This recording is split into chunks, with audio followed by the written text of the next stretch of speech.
Thanks for joining us today. I'm Amarachi Ubani in Lagos.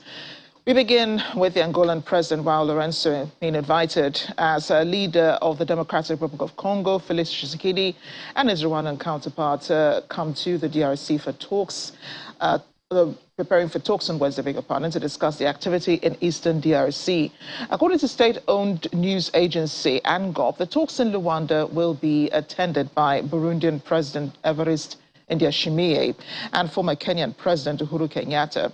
Kinshasa accuses Kigali of supporting the M23 rebels that now control a significant area of North Kivu province in eastern DR Congo. Kigali has continuously denied the allegations. Two previous meetings this year between Congolese president and his Rwandan counterpart had no remarkable results as tensions continue to grow. Regional leaders have been calling for peace talks between the Congolese government and armed groups operating in eastern DR Congo. Meanwhile, Kenyan President William Ruto, in his first state visit to the DRC, says Kenyan troops will be deployed to the country's far east on an ongoing basis in hopes of helping the Congolese authorities put an end to mounting instability. Speaking in Kinshasa after a meeting with President Felix Tshisekedi on Monday, Mr. Ruto says Nairobi will honor a commitment to play a role in stabilizing eastern Congo. However, Kenya's parliament has approved the deployment of 900 soldiers there. De la République démocratique du Congo. Les deux son homologue et frère de la République démocratique du Congo, de l'engagement a été accepté. Peaceful, unsecure, unstable Eastern DRC, and DRC is not only good for the people of Congo, it is good for the people of our region, and it is also good for the people of Kenya, and that is why we are committed under the East Africa community to do whatever it takes to support His Excellency the President, to support the government of DRC and the people of DRC so that we can have peace. I have come to confirm to my brother and to the people of DRC that Kenya will play its role. We are rolling out the deployment of our troops in the areas that have been agreed between the government of DRC and the East Africa region. That process is ongoing. Kenya is committed, and we will make sure that we discharge our responsibility and mandate in accordance with the agreement under the East Africa Regional Force. We are acutely aware that we have many peacekeeping troops in DRC. But from where we sit as a region, we do not think there is much peace to keep. And that is why it is necessary for a peace enforcement contingent under the East Africa Regional Force. That is the mandate upon which the Kenyan troops, in the context of the East African Regional Force, are operating. Et j'aimerais également le remercier. Congo. 54321. I would like to thank William Ruto and the Kenyan people for the support and commitment towards the DRC. Regarding the issues that we are victims of by the people of Rwanda, since his arrival in office, he has openly expressed his commitment and desire to help the DRC find its way towards lasting peace, which has been lacking here for about 20 years. We are very thankful and will always be thankful for these kinds of attitudes. Le chemin de la paix que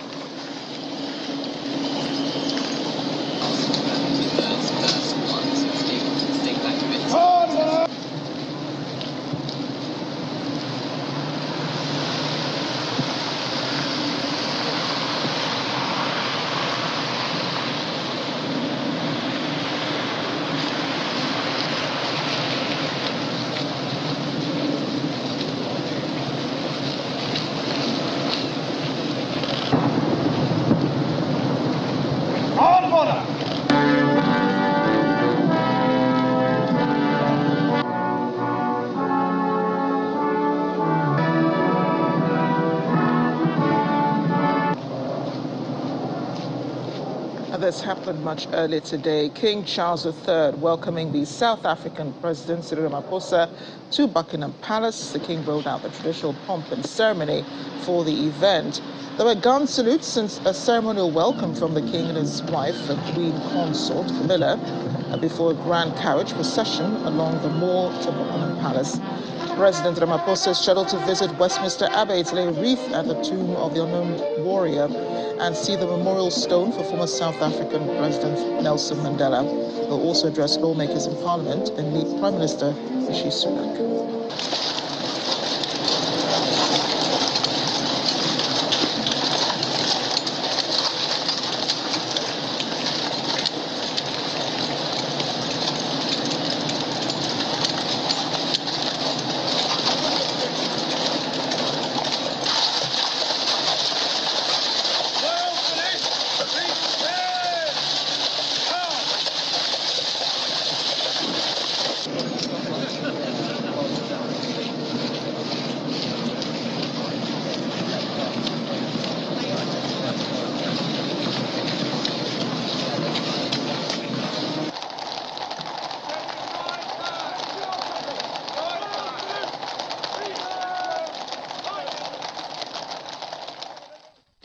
Joining me now is our correspondent in London, Teniola Oyetayo, who joins me now. Teniola, great to see you. And I'm wondering why this is being referred to as a state visit. President Muhammadu Buhari was also at Buckingham Palace just a few weeks ago to meet with the king.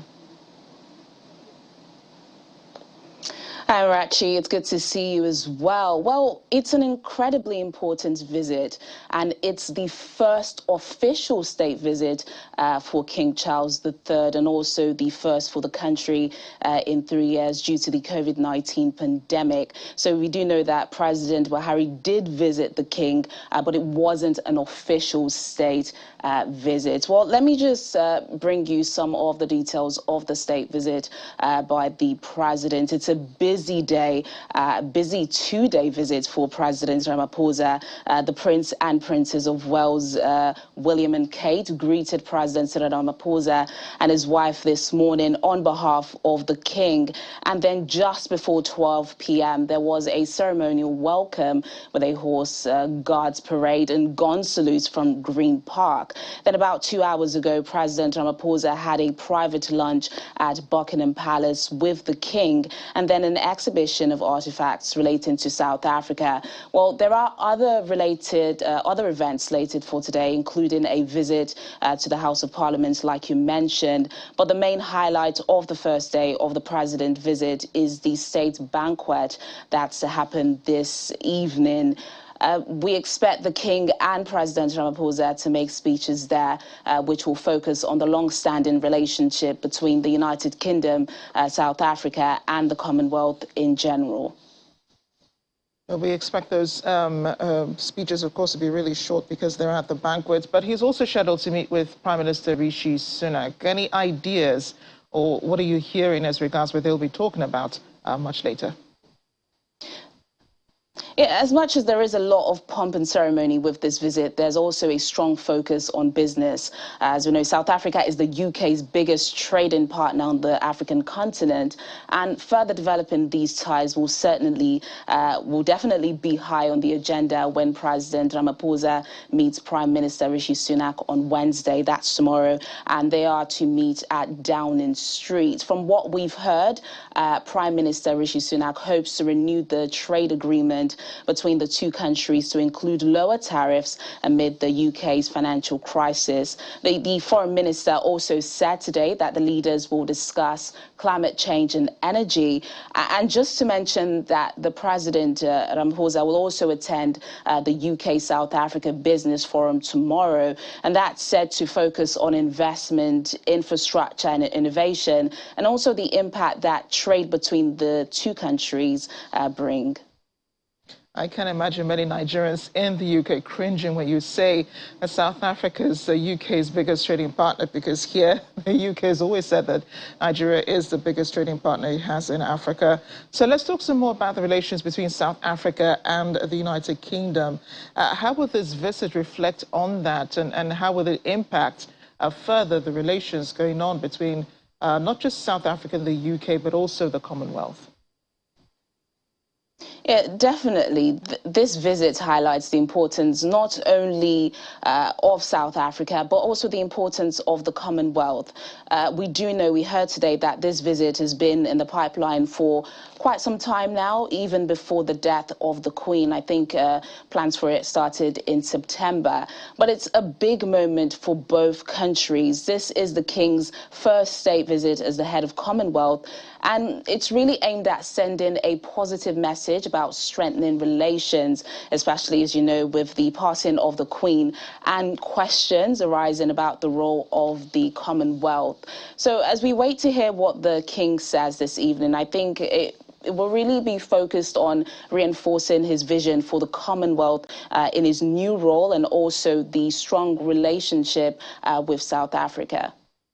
Taniola Oyetayo, thank you so much for joining us, and do keep us informed. Thanks so much. On the discussions later.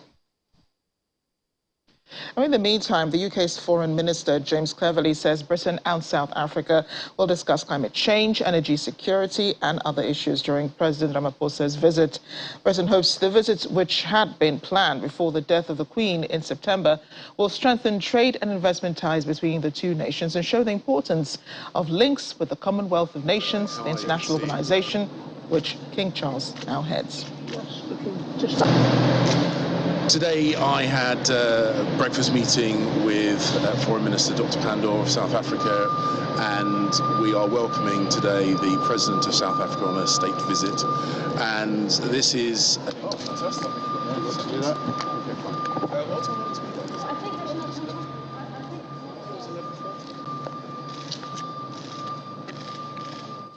Back in his country, taxi associations started a two-day strike in Cape Town, South Africa on Monday, protesting against the termination of incentive programs. Two buses were set on fire amid the demonstrations. One eyewitness said an unidentified man shot the buses. Panicking passengers jumped out the doors and windows, tried to escape, some of them injuring themselves. The Western Cape provincial government, home to the legislative capital, Cape Town, blamed the lack of funds for cancelling the scheme, which offered taxi drivers incentives to encourage safe driving practices and curtail illegal operations. The decision to terminate it less than a year after it started triggered an uproar from the taxi associations, who called for a two-day strike in the city from yesterday. Welcome back. One more story from South Africa, as the country's constitutional court rules the convicted killer of South Africa's struggle icon, Chris Hani's killer, Janusz Wallace, be released on parole within 10 days. In a unanimous judgment delivered by Chief Justice Raymond Zondo, a Concourt found that the decision by Justice Minister Ronald Lamola not to grant Mr. Wallace parole in 2020 was irrational. Wallace, a Polish immigrant, is serving a life sentence for killing Chris Hani outside his home on April 10, 1993, with the support of late South African politician Clive Derby-Lewis.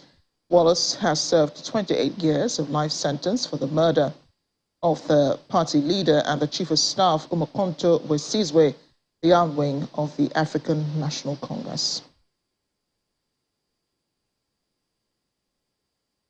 Return to Kenya now, where police authorities say the owner of a 5-story building under construction, which collapsed last week on the outskirts of the capital, Nairobi, will face murder charges. The building collapsed on a neighboring home and killed a couple.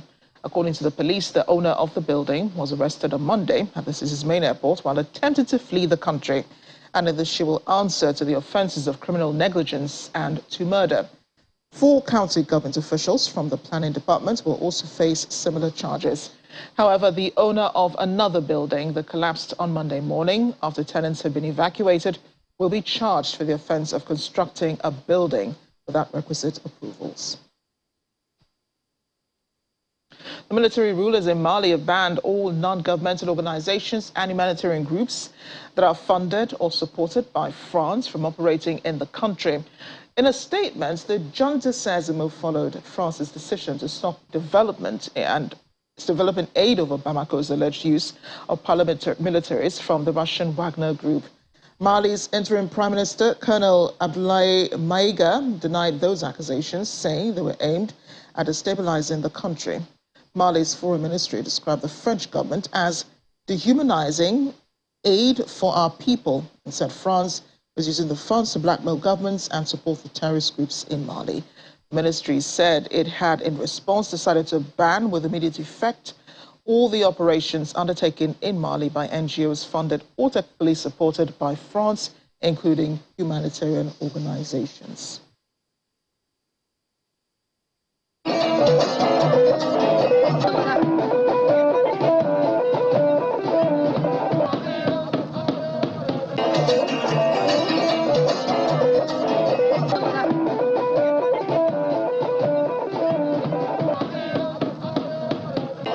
Like a hero's welcome for former veteran Sudanese political and religious leader Al-Sayed Muhammad Othman, as he was greeted by hundreds of supporters while he arrived in Khartoum from Egypt, throwing his clout against a possible agreement between pro-democracy groups and the military. Followers gathered at the airport chanting and holding posters of the leader. Kagame has been based in Egypt for about a decade, and his arrival follows military leaders and the former ruling forces of freedom and change, saying they had reached understandings, including the military's exit from politics. He is the leader of the main faction of the Democratic Unionist Party, one of Sudan's most significant blocs. The DUP has a strong support base in rural areas of Sudan, but has lately been embroiled in a struggle between al-Meghani's sons, Jafar, who has aligned with rebel groups opposed to the deal, and El Hassan, who has supported it. Pre-DUP sources said Meghani's return aimed to end the dispute in favor of Jafar and against the deal, a move they said threatened to fracture the party further.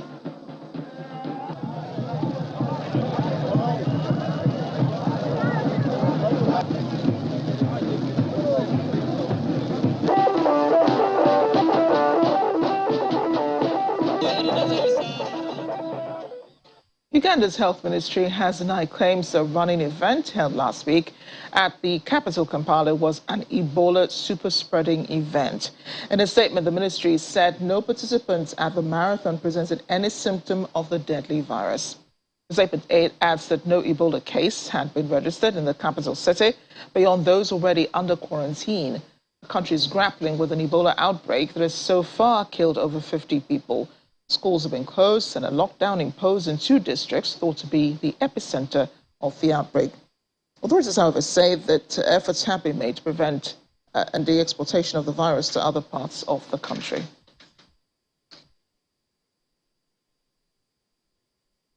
The United Nations mission in South Sudan is supporting initiatives to prepare and educate women parliamentarians on their new roles in the country's future.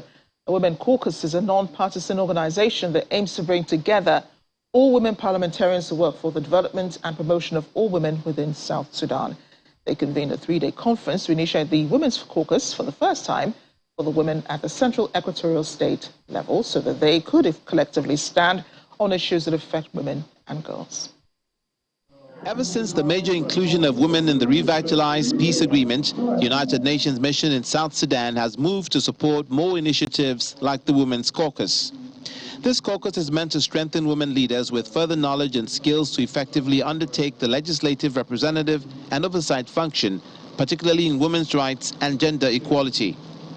The 3-day launch brings together women from a cross-section of society in Central Equatorial State who are then given the presentation of the mandate of the mission, are to be introduced to the Constitution of South Sudan and informed of its roles while also being trained in leadership skills and the work of the caucus. UNMISS Juba Field Office remains very much committed and will, through its various substantive sections in this new phase of the Parliament, engage with the Women Caucus through capacity building, capacity strengthening, supporting the development of your strategic plans and continuing to work with male champions as well within the Parliament to support the promotion of discussions and initiatives on gender equality and the empowerment of women within the Parliament and beyond. Gender equality has been one of the main issues women of the caucus have been championing.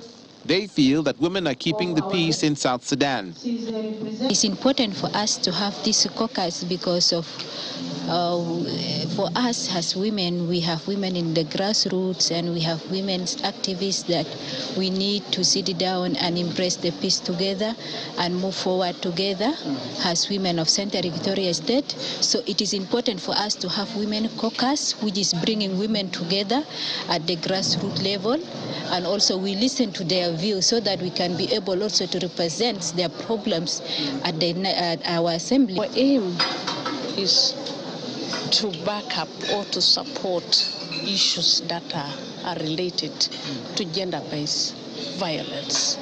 For instance, last time there is an incident that has happened in Wau, in northern Barghazal of Wau, which was the defilement or the raping of the late child.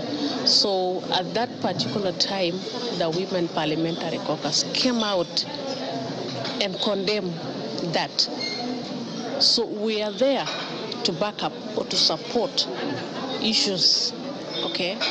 In case if something bad if there is something bad that has happened to a woman or a child, okay, we condemn that. At the end of the three-day workshop, the Women Caucus hopes to have an agreed-upon constitution to guide them moving forward so they'll have a strong voice as the country nears elections. And finally, before we go, a 32-year-old man has gone viral in Egypt for his singing. Ahmed Salim was discovered on the internet when a video was posted. Take a look.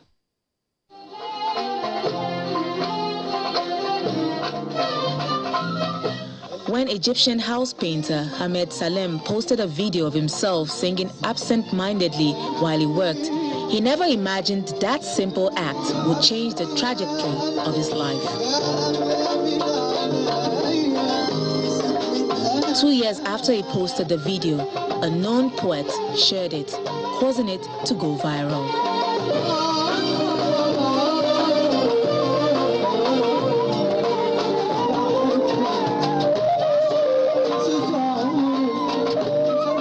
As the video spread, several music producers reached out to the house painter and encouraged him to develop his talents. Now, the artist is preparing for his first album and has recently featured in his first concert.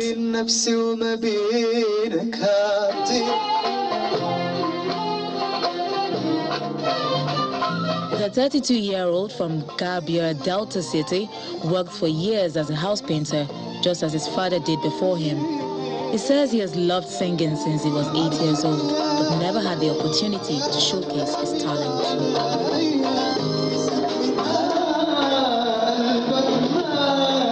With his first concerts gaining attention, Salim hopes to build a singing career that emulates his heroes.